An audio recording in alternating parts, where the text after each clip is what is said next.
नमस्कार दोस्तों, मेरा नाम है अंकित और आप देख रहे हैं जय महाकाल चैनल। इस वीडियो को अंत तक देखिए ताकि आपसे कोई जानकारी मिस ना हो। वीडियो को लाइक भी कीजिए। नेटो भारत से हथियार खरीदेगा, इसके हाई चांसेस हैं और ट्रिलियंस ऑफ डॉलर्स कमाने का भारत के पास बेहतरीन मौका है। ईरान और इजराइल की जंग के बाद और यूक्रेन में जब से मसले चल रहे हैं तब से यूरोपियन कंट्रीज को यह समझ में आ गया है कि शांति की रहेगी इसकी कोई गारंटी नहीं है। अपनी सुरक्षा के लिए हमें हथियार खरीदने पड़ेंगे। इसीलिए उन्होंने अपना डिफेंस बजट को 2.5% से 5% कर लिया है। इतने हथियार तो सेकेंड वर्ल्ड वॉर के बाद नहीं खरीदे गए होंगे जितने यूरोपियन कंट्रीज खरीदने जा रही है। यानी कि वो पैसा बहाएंगे पानी की तरह हथियार खरीदने के लिए। जब से इन्होंने अपने डिफेंस बजट को डबल करने का अनाउंसमेंट किया ना, तब से डिफेंस मार्केट में हलचल मच गई है। जियोपॉलिटिक्स तो गरमाई हुई है। अपनी जरूरतों के हिसाब से हर कंट्री अपने दोस्त और दुश्मन बदल रही है। अगर मैं कोल्ड वॉर की बात करूं, रशिया और चाइना एक तरफ और नेटो कंट्रीज जिसके अंदर अमेरिका और बड़े यूरोपियन कंट्रीज आती हैं, उनके बीच तो ठनी पड़ी है काफी टाइम से। सवाल ये आ रहा है, नेटो कंट्रीज हथियार खरीदेगी किससे? रशिया से? जी नहीं। रशिया को तो सीधा सीधा वो अपना दुश्मन घोषित करती हैं। चाइना से बिल्कुल नहीं, वो इसलिए क्योंकि चाइना को अपना कॉम्पिटिटर मानती हैं।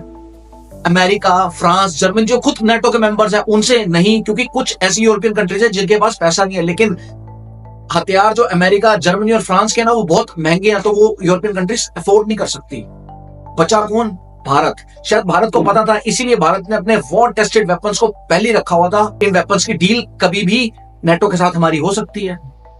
भारत के साथ नेटो कंट्रीज क्यों डील करना चाहती हैं और क्या ऐसा रीजन है वो डील कर सकती हैं? भारत सबसे बड़ी डेमोक्रेसी है, फॉरेन पॉलिसी ओपन है, सिक्योर न्यूक्लियर पावर है। भारत कभी अपनी शर्तें भी नहीं मनवाता जिसको वो हथियार बेचता है। एक स्ट्रेटेजिक पार्टनर की तरह काम करता है। दूसरी ओर चाइना कर्जे में डुबाने की कोशिश करता है और रशिया अपनी शर्तें बनवाता है। तो ट्रस्ट एक बहुत बड़ा रीजन है।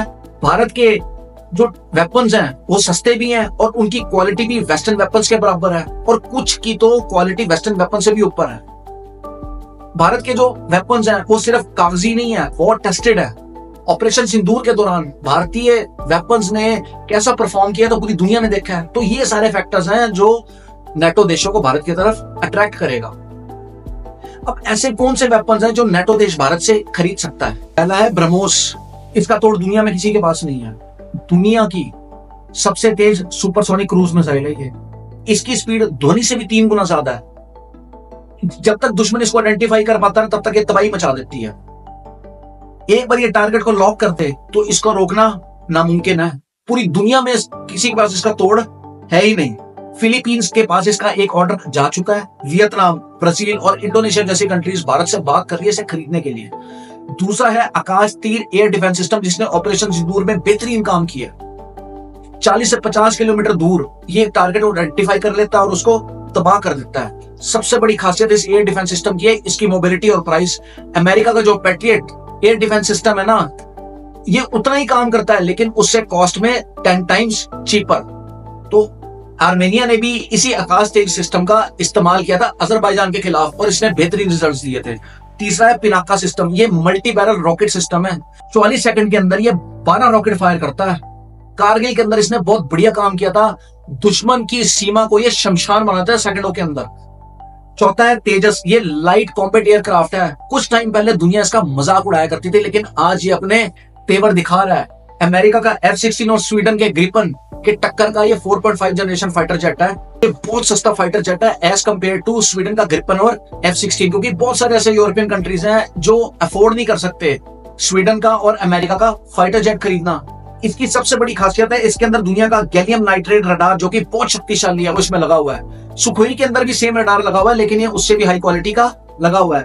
आप जल्दी देखेंगे यूरोप के आसमान में इसको उड़ते हुए। अर्जेंटीना, मलेशिया तो इसको खरीदने के लिए लाइन में लगा ही पड़ा है। Drones, radar system, bullet proof jackets, artillery guns, warships के प्रोडक्शन लाइन में भारत बहुत आगे बढ़ रहा है। काफी साल पहले जो मेक इन इंडिया पॉलिसी लेके आए थे ना मोदी जी, और जिसका ये मजाक उड़ा रही थी कांग्रेस पार्टी, आज उसका रिजल्ट सामने आ रहा है कि नेटो देश कैसे लाइन लगा के खड़े हुए हैं। इसका फायदा ये होगा, आज से पहले हमारा एक्सपोर्ट कितना था? 1000 से 2000 करोड़ रुपया, लेकिन पिछले साल 21,000 करोड़ रुपया वो ये छुआ है। और कहा ये जा रहा है 21,000 करोड़ से कब 2 लाख करोड़ होगा पता नहीं लगेगा। जितने हम हथियार बेचेंगे, चाहे वो नेटो हमसे खरीदे चाहे और कंट्री खरीदे, सबसे ज्यादा असर पड़ेगा हमारी जीडीपी के ऊपर। हमारे फॉरेन रिजर्व्स बढ़ेंगे, हमारी करेंसी रिच होगी। सबसे बड़ी चीज रोजगार, इससे हमारी प्रोडक्शन लाइन बढ़ेगी, फैक्ट्रियां लगेंगी, मजदूरों को काम मिलेगा, इंजीनियर्स को काम मिलेगा, सप्लाई चेन मैनेजर्स को काम मिलेगा, रिसर्च एनालिस्ट को काम मिलेगा। तो दोस्तों, भारत को ये डील जल्द मिल सकती है और हाई चांसेस है ये डील डन हो जाए और नेटो हमसे हथियार खरीदे और भारत पे अरबों रुपए की वर्षा हो जाए। बाकी आपका कहना इस वीडियो के बारे में मुझे कमेंट सेक्शन में लिख के बताइए, और यदि आपको भारतीय में गर्व है तो कमेंट सेक्शन में जय हिंद भी लिखिए। जय हिंद, वंदे मातरम।